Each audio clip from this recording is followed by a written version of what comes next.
Okay, तो हम लोग स्टार्ट कर रहे हैं सेकेंड पार्ट इम्पोर्टेंट टर्म्स का। ठीक है।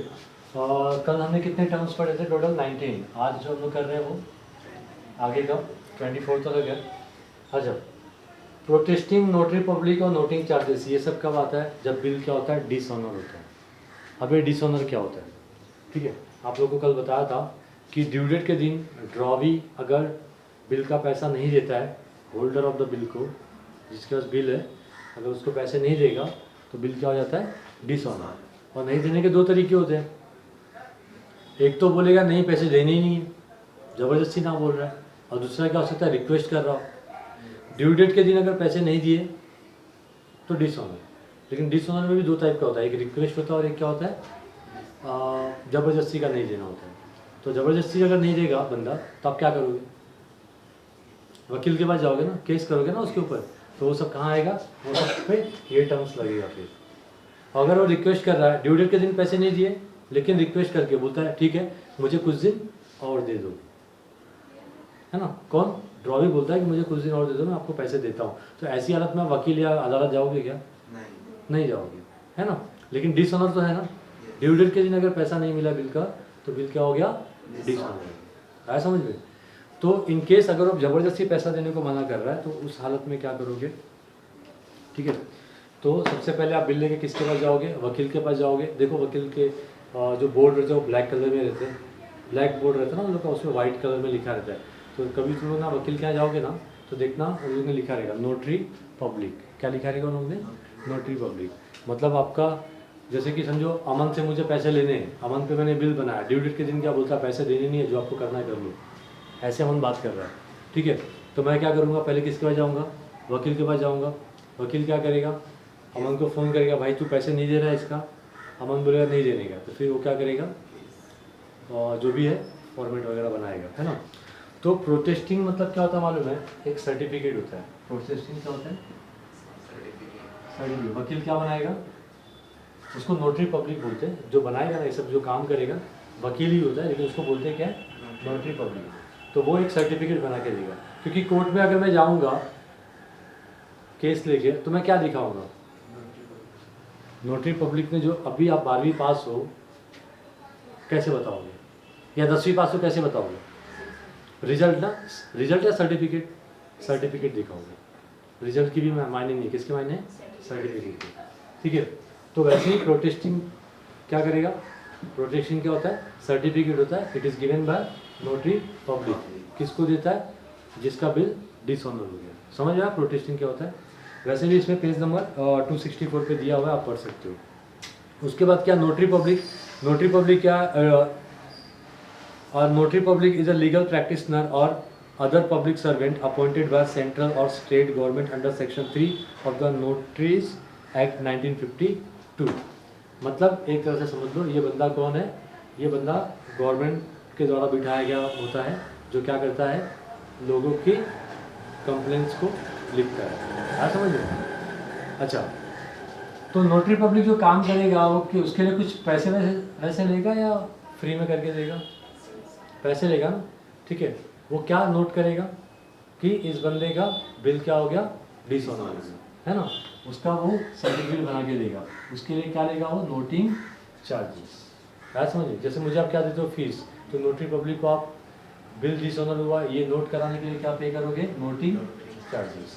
समझ में आइए? तो ये टर्म्स कब आते हैं? जब बिल क्या होता है? डिसऑनर होता है। अच्छा, बिल कब बनता है?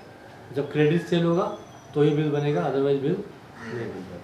अच्छा, bill send to bank for collection. ये कल मैंने ना कुछ केस बताया था। वो केस क्या था? बिल बनने के बाद क्या था? बिल क्या होगा? Retained bill. रिटेन्ड बिल मतलब क्या होता है? बिल किसके पास रहेगा? ड्रॉवर के पास ही रहेगा। कब तक? ड्यू डेट तक। तो उसको रिटेन बिल बोलते हैं। फिर दूसरा मैंने क्या बताया था? समझो ड्रॉवर को पैसे की जरूरत है अर्जेंट, बिल का पैसा कभी मिलेगा? ड्यू डेट के दिन, है ना? तो ड्रॉवर को पैसे की जरूरत है, तो ड्रॉवर किसके पास जाएगा? बैंक के पास जाएगा, और बैंक के पास से वो बिल क्या करेगा? डिस्काउंटिंग करा के लेगा। क्या समझ लो। फिर उसके बाद और क्या बताया था मैंने? Endorsement of bill. इंडोर्समेंट में क्या होता है? लेट राजीव कल ड्रॉवर था ना, राजू ने किसके ऊपर बिल बनाया था? प्रवीण के ऊपर। तो प्रवीण कौन हो गया? रॉबी। राजू कौन हो गया? बिल बनाने वाला ड्रॉवर, ड्रॉ करने वाला ड्रॉवर, जिस पे ड्रॉ किया जाता है वो ड्रॉवी। और ड्रॉवी कौन होता है? याद रखो, परचेजर। और ड्रॉवर कौन होता है? सेलर होता है। ड्रॉवर कौन होता है? और क्रेडिटर, क्योंकि सेल करने वाला क्रेडिटर हो गया ना, ठीक है। तो ये क्या हो गया? ड्रॉवी कौन होता है? डेटर। याद रखो ये सब, ठीक है, ये बहुत इंपॉर्टेंट है। अच्छा, लेकिन राजीव का भी कोई क्रेडिटर है, समझो। अमन। राजू किससे पैसे लेगा? प्रवीण से। राजू को किससे पैसे देने? अमन को देने पैसे। राजू के पास अभी पैसे नहीं है, तो बिल क्या करेगा? पैसे नहीं तो बदले में क्या दे सकता है? बिल भी दे सकता है। किसको? तो उसको क्या बोलते हैं?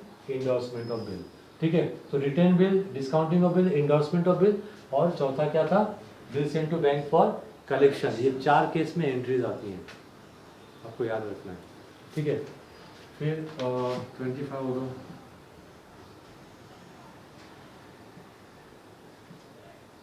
रिन्यूअल ऑफ बिल, और 26 लास्ट है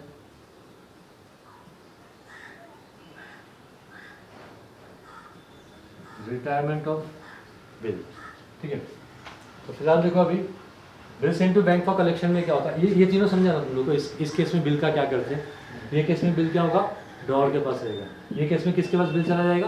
बैंक के पास। ये केस में ड्रॉवर के क्रेडिटर के पास, समझ रहे? मतलब किसके पास बिल जाएगा? इंडोर्सी के पास, है ना।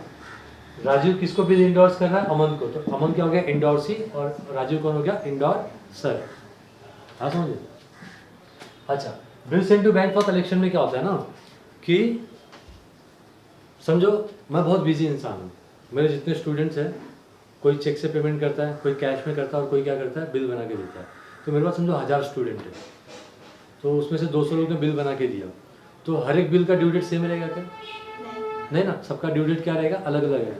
तो मुझे याद रहेगा क्या कि कौन से बिल का कभी ड्यू डेट है? अमन ने जो बिल दिया है उसका ड्यू डेट क्या है, नेहा ने जो बिल दिया उसका ड्यू डेट क्या? मेरे को याद रहेगा क्या? नहीं। तो मैं फिर क्या करूँगा? टाइम पे बिल का पैसा ले पाऊंगा? नहीं। तो ऐसी हालत में मैं क्या करूँगा? सारा बिल उठा के किसको दे दूंगा? किसको दे दूंगा? बैंक को। बैंक टाइम पे कलेक्शन करेगा? टाइम पे करेगा। हमारा लाइट बिल, हमारा जो भी EMI होता है, हम अगर टाइम पे नहीं भरते तो हम कौन भरता है? बैंक भरता है ना। EMI किससे, कहाँ से कटता है? बैंक से ही कटता है ना, यानी बैंक से कटता है। इसका मतलब क्या हुआ? बैंक हमारी बिहाफ पे हमारा EMI भर रहा है। हमारा लाइट बिल बैंक भरता है, हमारा टेलीफोन बिल बैंक भरता है, अगर बैंक को हम इंस्ट्रक्शन देंगे तो, समझ में आया? तो उसी तरह से अगर हम बिल का बंच पूरा उठा के किसको दे दें? बैंक को, तो बैंक क्या करेगा? हमारा बिल का कलेक्शन करेगा, पैसा लेगा। जैसे कि यहाँ पे राजू ड्रॉवर है, बिल किसके ऊपर बनाया इसने? प्रवीण के ऊपर। प्रवीण का बिल किसके पास पड़ा? राजू के पास। राजू ने क्या किया? बिल सेंड कर दिया किसको? बैंक को, कलेक्शन के लिए। ड्यू डेट के दिन बैंक जाएगा, राजू नहीं जाएगा प्रवीण के पास। कौन जाएगा? बैंक जाएगा प्रवीण के पास, बैंक पैसे लेगा, और किसके खाते में पैसा डालेगा? राजू के खाते में पैसा डालेगा। लेकिन डिस्काउंटिंग किया तो भी प्रवीण के पास बैंक पैसा लेने जाएगा, लेकिन वो पैसा बैंक राजू को देगा क्या? नहीं। बैंक ऑलरेडी राजू को पहले ही दे चुका है। कौन सा टाइम पे? डिस्काउंटिंग के टाइम पे। तो याद रखना, 2 टाइम पे बैंक ड्रॉवी के पास पैसा लेने जाता है, एक बैंक फॉर कलेक्शन के टाइम पे और दूसरा डिस्काउंटिंग के टाइम पे। लेकिन डिस्काउंटिंग के टाइम पे जब बिल का पैसा लेने जाएगा कौन? बैंक। तो बैंक पैसा किसको नहीं देगा?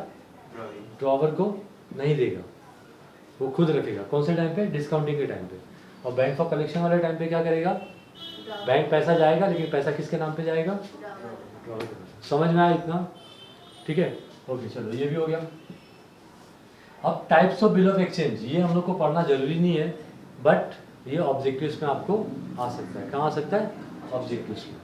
ट्रेड बिल, हम जिस बिल की बात कर रहे हैं, हमने किसी को माल बेचा, उस बंदे ने बोला कि ठीक है मैं बाद में पैसे देता हूँ, तो हमने बोला ठीक है भाई तू बाद में पैसे दे, लेकिन लिख के दे। तो लिख के दिया तो वही क्या हो गया? बिल ऑफ एक्सचेंज हो गया। उस बिल ऑफ एक्सचेंज पे क्या होगा? एक का साइन रहेगा। किसका साइन रहेगा? ड्रॉवर का और ड्रॉवी का। तो इसको क्या बोलते हैं? Trade bill. व्यापार में ये यूज होता है, ठीक है। तो एकोमोडेशन बिल क्या होता है फिर? एकोमोडेशन मतलब क्या होता है? एकोमोडेट करना, हेल्प करना, ठीक है। लेट मेरा दोस्त है, उसने अभी यहाँ पे देखो, राजीव ने प्रवीण के ऊपर बिल क्यों बनाया? क्योंकि राजीव ने प्रवीण को क्या किया था, माल सेल किया था, है ना? तो इससे बनता है ना पैसा लेना, तो इसके लिए बिल बनाया इसको। तो ये कौन सा बिल हो गया? ट्रेड बिल हो गया। कौन सा बिल हुआ? ट्रेड बिल हुआ। तो एकोमोडेशन बिल, समझो मेरा दोस्त है अमित, है ना, वो उसको कुछ पैसे की गरज है, तो उसने क्या बोला, राजेश मुझे काम कर, कुछ पैसे दे दे। तो मैंने बोला ठीक है, ले ले पैसे। फिर कल को वो भूल गया, बोला कि कौन से पैसे, काय के पैसे, तो मैं तो गया ना 12 के भाव में, ठीक है। कौन से भाव में? 12 के। हाँ भाई, ठीक है। तो ऐसी हालत में मैं क्या करूँगा, मैं बोलूँगा ठीक है भाई, तू पैसे ले। मैं क्यों उसको पैसे दे रहा हूँ? हेल्प के हिसाब से। मैंने उससे कुछ माल खरीदा है क्या? मैंने उसको कुछ माल बेचा है क्या? नहीं। अमित को मैंने कुछ नहीं किया, अमित को मैं पैसे का हेल्प कर रहा हूँ, एकोमोडेट कर रहा हूँ, ठीक है। फिर मैं क्या करूँगा, उसके ऊपर बिल बनाऊँगा, क्योंकि मैं पैसे दे रहा हूँ ना, तो पैसे मुझे वसूलने हैं, तो मैं उसके ऊपर बिल बनाऊँगा। वो क्या हो जाएगा? ड्रॉ भी। मैं क्या हो जाऊँगा? ड्रॉ भी, है ना। तो इसमें कोई कंसिडरेशन नहीं था। तो एकोमोडेशन बिल, तो याद रखो ये काय के लिए होता है? ये हेल्प के लिए होता है, फ्रेंड्स के बीच में होता है, ठीक है। पढ़ लेना एक बार। इनलैंड बिल क्या होता है और फॉरेन बिल? जब इन दोनों में कंपैरिजन करोगे तो आपको मालूम पड़ गया। फॉरेन बिल मतलब क्या? इंडिया में बनाया, लेकिन रिसीवेबल कहाँ है, पेएबल कहाँ है? फॉरेन में। मतलब इसमें कितनी कंट्री इन्वॉल्व होगी? 2 कंट्री मिनिमम इन्वॉल्व होगी, ठीक है। इनलैंड में कितनी कंट्री इन्वॉल्व होगी? एक ही कंट्री, ठीक है। इंडिया में बिल बना और पेएबल भी बिल कहाँ पे है? इंडिया में ही है, तो क्या हो जाएगा? Inland bill. और इंडिया में बिल बना और पेएबल कहाँ पे? फॉरेन में, या फिर फॉरेन में बिल बना, पेएबल कहाँ पे? इंडिया में, तो क्या बोलेंगे उसको? Foreign bill. अंडरस्टूड और नॉट? ठीक है, समझे? बहुत जल्दी समझ जाते हैं। अच्छा, पहले रिटायरमेंट कर लेते हैं। मैंने आज क्या तारीख है? 15 सितंबर 2020। कल मैंने कितने महीने का बिल बनाया था? 2 महीने का। तो 2 महीने बाद क्या आएगा? ये कौन सा ड्यू डेट है? नॉमिनल ड्यू डेट है, याद रखो। हाँ, फिर इसमें 3 दिन क्या ऐड करेंगे? Grace period. तो 18/11/2020 क्या हो जाएगा? Legal due date. कौन सा due date? Legal due date. क्या समझो? तो अगर समझो आज मैंने किसको, प्रवीण को माल बेचा आज, तो वो उसको मैंने कितने महीने का क्रेडिट पीरियड दिया? 2 महीने का। तो वो मुझे पैसा कभी देगा? 18 नवंबर को, है ना। 18 नवंबर को उसने अगर पैसा नहीं दिया तो बिल डिसऑनर, पैसे दे दिए तो बिल ऑनर। समझ में आया? ठीक है। तो 18 नवंबर हो गया। लेकिन समझो प्रवीण का दिल बहुत बड़ा है, ठीक है। उसने 1 महीने में ही मुझे पैसा दे दिया। कितने महीने में पैसा दे दिया? मैंने उसको क्रेडिट कितने महीने का दिया था? 2 महीने का। उसने बिफोर द ड्यू डेट मुझे पेमेंट कर दिया, तो उसको क्या बोलेंगे? Retirement of bill. क्या बोलते हैं इसको? Retirement of bill. समझा ना? तो ड्रॉ भी इन केस क्या होता है? ड्रॉ भी अगर क्या करता है, before the due date bill का पैसा पे कर देता, तो उसे क्या बोलते हैं? रिटायरमेंट। तो रिन्यूअल क्या होता है? रिन्यूअल, रिन्यू करना, ठीक है। बिल को नया करना। अब देखो, समझो मैंने प्रवीण को कितने का माल बेचा था? 10,000 का माल बेचा था, है ना। तो बिल भी कितने का बनाया रहेगा? 10,000 का। प्रवीण कभी मेरे को पैसा देगा? 11 नवंबर को। अब 18 नवंबर के कुछ दिन पहले मेरे को आके बोलता है कि देख राजीव, मैं ना तेरे को पूरे पैसे अभी नहीं दे सकता हूँ। मेरे को देना कितना है? प्रवीण कितना देने वाला है? 10। बट प्रवीण के पास कितने का अरेंजमेंट हो पाया? ओनली 4,000। तो मुझे बताओ, बिल कितने का? 10,000 का। अगर 18 तारीख को 4,000 देगा तो बिल ऑनर हुआ क्या? बिल डिसऑनर हो गया, है ना। तो वो क्या बोलता है, आके रिक्वेस्ट करता है, बोलता है कि एक काम करो, आप है ना 4,000 ले लो, तो बिल इसमें क्या होगा? बिल डिसऑनर होगा, बिल क्या होगा? कैंसिल होगा। तो इसमें ना 4 एंट्री बनती है, ठीक है। सिप्ना की 4 एंट्री बनती है। पहले बिल क्या होगा? सी फॉर कैंसिल, क्योंकि ओल्ड बिल का पैसा मिल रहा है क्या? नहीं मिल रहा है। फिर वो क्या करेगा? पीपी करेगा, मतलब पार्ट पेमेंट। पूरा 10,000 दे रहा है क्या? कितना दे रहा है? 4,000 दे रहा है, ठीक है। और बाकी का पैसा बोलता है कि मेरे को और 2 महीने का टाइम चाहिए। क्या बोला उसने? 2 महीने का और टाइम चाहिए। तो उस 6,000 के लिए मैं क्या बनाऊंगा? New bill. आया समझ में?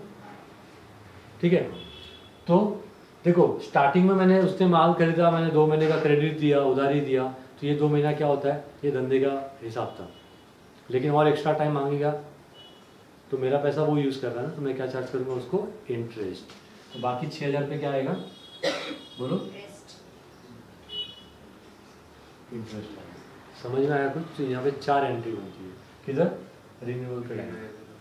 पहले बिल क्या करोगे, कैंसिल। ये क्या रिन्यूअल का मतलब क्या हुआ कि पूरा पैसा ड्रॉ भी अरेंज नहीं कर पाता है तो बिल क्या करता है, रिन्यू करने बोलता है, ये रिक्वेस्ट होती है, ठीक है। तो पहले बिल कैंसिल करोगे, फिर पार्ट पेमेंट जो कर रहा है वो पैसे ले लोगे आप, है ना।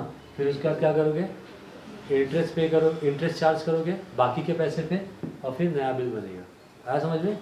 तो ये हमारा टोटल हो गया एक्सप्लेनेशन, ठीक है। इतने टर्म्स आपको ध्यान में रखने हैं, तो वीडियो को बार बार देखो और टर्म सारे समझ लो, नहीं तो समझेगा नहीं कुछ, ठीक है। कल हम लोग सीखेंगे मेकिंग ऑफ बिल, बिल कैसे बनता है, बिल के भी टाइप होते हैं, खुश मत हो अभी छोड़ता हूँ, ठीक है। फिर उसका ड्यू डेट कैसे कैलकुलेट करते हैं, ड्यू डेट तो चलो मंथ में दिया है तो वो तो ईजी है ना, लेकिन डेज में देगा 90 डेज, 180 डेज, तो कौन से महीने में कितने दिन होते हैं, है ना। और फिर फैब में कभी 29 डेज होता है, कभी 28 डेज होता है, वो सब आपको ध्यान में आना चाहिए, ठीक है। तो वो सब हम अलग से कैलकुलेट करेंगे, ठीक है।